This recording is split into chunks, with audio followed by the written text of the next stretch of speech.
Assalamualaikum warahmatullahi wabarakatuh.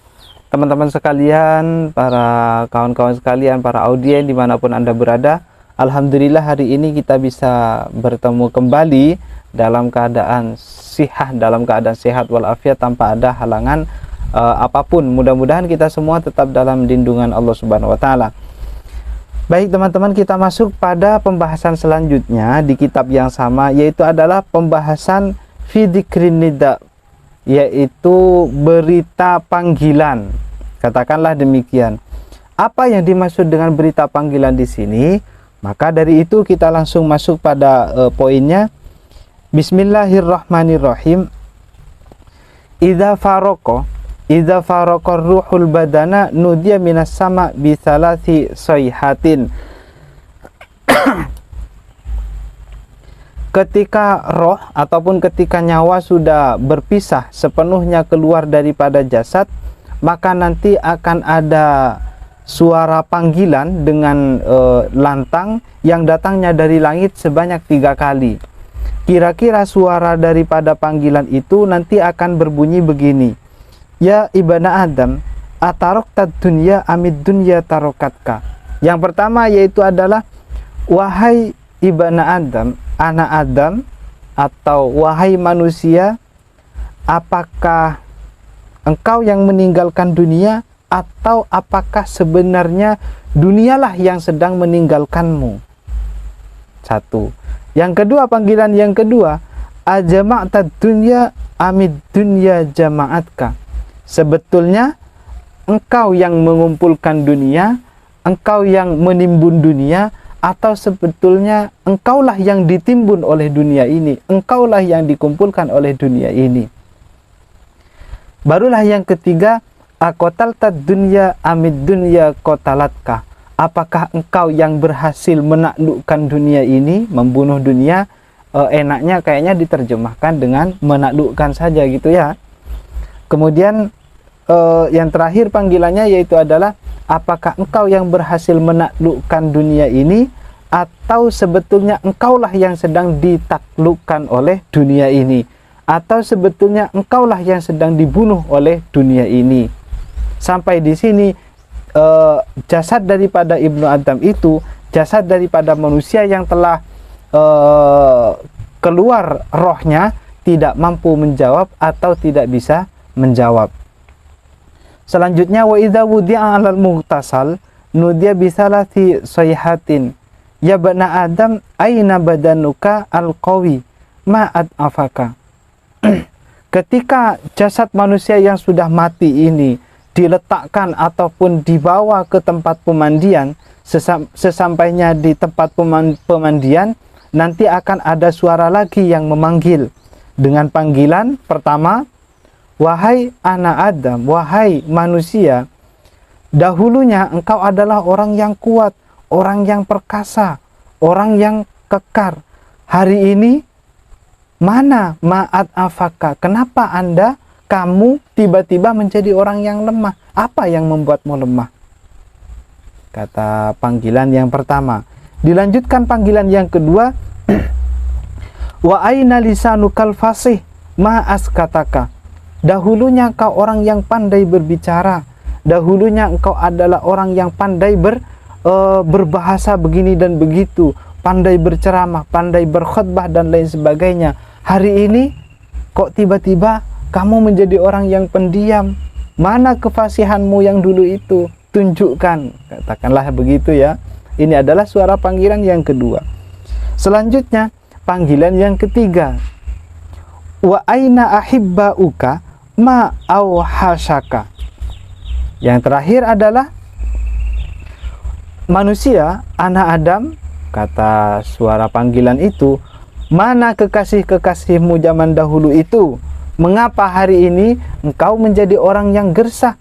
Mengapa hari ini engkau menjadi orang yang resah dan gelisah? Bukankah dahulu engkau adalah orang yang banyak memiliki pengikut? Bukankah engkau dahulunya adalah orang yang memiliki banyak penggemar, memiliki banyak kekasih? Mana? Kenapa hari ini menjadi orang yang resah dan gelisah? Kata suara panggilan yang ketiga tersebut. Selanjutnya, proses selanjutnya setelah dari kafan, kemudian Wa idza humila 'alal jinazah nudiya bi salasi sayhatin. Sebagai catatan ya teman-teman, bahwa kalimat al-janazah ketika jimnya dibaca fathah biasanya akan menunjukkan jasadnya si mayit. Tetapi ketika dibaca jinazah bi kasril jimnya dibaca kasroh, ini biasanya akan menunjukkan arti keranda ataupun alat untuk membawa mayat. Ya, biasanya di Indonesia dikenalnya dengan keranda. Lah, zaman dahulu saya sering menjumpai ataupun mendapati keterangan-keterangan yang dimuat di berbagai macam kitab fikih yang mengatakan begini, bahwa ketika malam hari, entah dalam satu minggu, entah dalam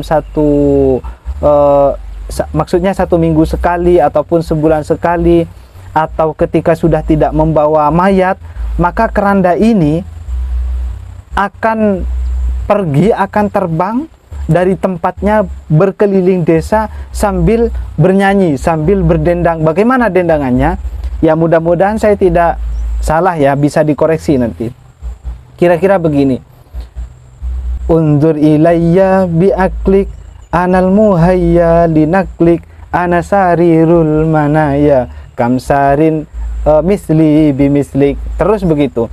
Undur ilayya bi'aklik anal muhayya linaklik anasarirul manaya kamsarin misli bimislik. Begitu terus nyanyian ataupun dendangan-dendangan dari keranda ini. Maka disebutlah syair itu sebagai nyanyian keranda.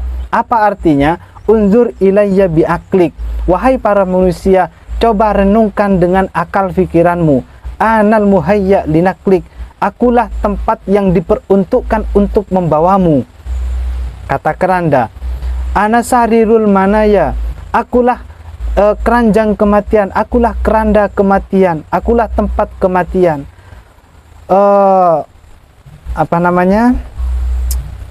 Anasarirul manaya kamsarin misli bimislik. Banyak tempat-tempat yang mirip sepertiku telah membawa banyak orang yang juga mirip sepertimu. Maka unzur ilayya bi'aklik. Kata jenazah ini, renungkan dengan akal fikiranmu. Kira-kira begitulah kalau diterjemahkan. Maka kita lanjut lagi. Wa idza humila 'alal jinazah nudiya bi salati sayhatin. Ya ibna Adam, tuba laka in kunta taiba. Panggilan yang pertama, ketika sudah nyampe ke dalam keranda, datanglah panggilan, dan panggilan yang pertama itu berbunyi, wahai anak Adam, engkau akan menjadi orang yang beruntung. Keberuntungan yang begitu besar, keberuntungan yang begitu hebat, apabila engkau adalah orang yang bertaubat ataupun termasuk golongan-golongan daripada orang yang bertaubat. Terus tuba laka in kana amaluka khairon. Engkau adalah orang yang begitu beruntung apabila amalmu adalah kebaikan. Apabila engkau termasuk daripada orang-orang yang sering beramal kebaikan ataupun melakukan kebaikan. Panggilan yang ketiga, tuba laka in kana sahbuka ridwanallah. Ini sepertinya naskahnya in sahibaka ridwanallah, sepertinya loh, melihat siakul kalamnya ya, tapi bisa dikoreksi di naskah yang lain. Yang jelas panggilan yang ketiga yaitu adalah tubalaka ingkana sahbuka ridwanallahi ta'ala wa wailul laka in sahibaka sakhatullah. Panggilan yang ketiga yaitu adalah, wahai anak Adam, begitu beruntungnya dirimu apabila yang menjadi temanmu yaitu adalah ridho Allah Subhanahu wa taala, dan begitu sengsaranya dirimu, begitu celakanya dirimu apabila yang menemanimu nanti adalah murka daripada Allah Subhanahu wa taala. Oleh karena itu ini sebagai cambuk untuk kita semua untuk melakukan hal-hal yang bisa mendatangkan ridho Allah Subhanahu wa taala dan menjauhi hal-hal yang bisa mendatangkan murka Allah Subhanahu wa taala. Kemudian selanjutnya, wa idza wudi'a lis-shalat nudiya bi salati sayhatin. Ketika sudah hendak disolati, mayit ini ketika sudah hendak disolati, maka datang lagi panggilan yang sama sebanyak 3 kali juga, yaitu adalah ya bana Adam kullu amalin amiltahu ilah. Wahai anak Adam, wahai mayit atau wahai manusia, setiap amal yang telah ataupun yang pernah engkau perbuat, maka hari ini engkau akan melihatnya. Jika amalmu adalah baik, maka engkau akan melihatnya baik. Dan jika amalmu adalah jelek, maka engkau akan melihatnya jelek. Tidak ada yang ditutup-tutupi ketika itu, maksudnya. Wa idza wudi'at al-janazah ala safiril qabri nudiya bi thalathi sayhatin. Ketika mayit ini sudah diletakkan dalam kuburan atau dibawa dan masih ditaruh di atas kuburan, di pinggir kuburan itu, maka nanti akan ada panggilan lagi dengan bunyi panggilan begini.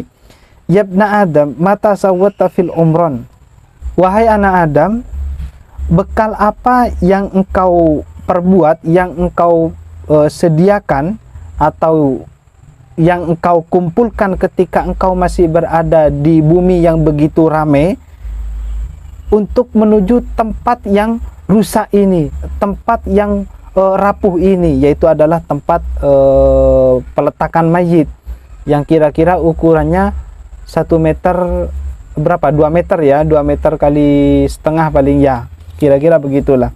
Itu yang dimaksud dengan bumi yang rapuh. Kemudian wama hamal taminal gina lihadal fakri.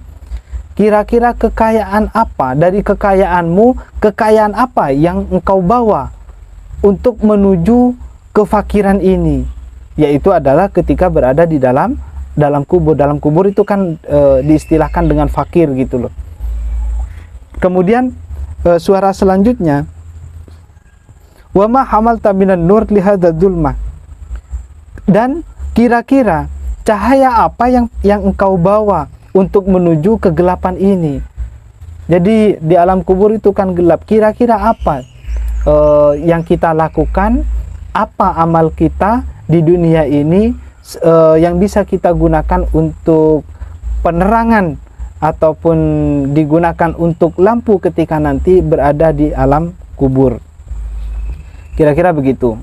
Wa idza adbara annas anhu yaqulullahu ta'ala ya abdi baqita fardan wahidan wa tarakuka fi dzulmatil qabri wa qad asaita li ajalihim walizaujati wal walad.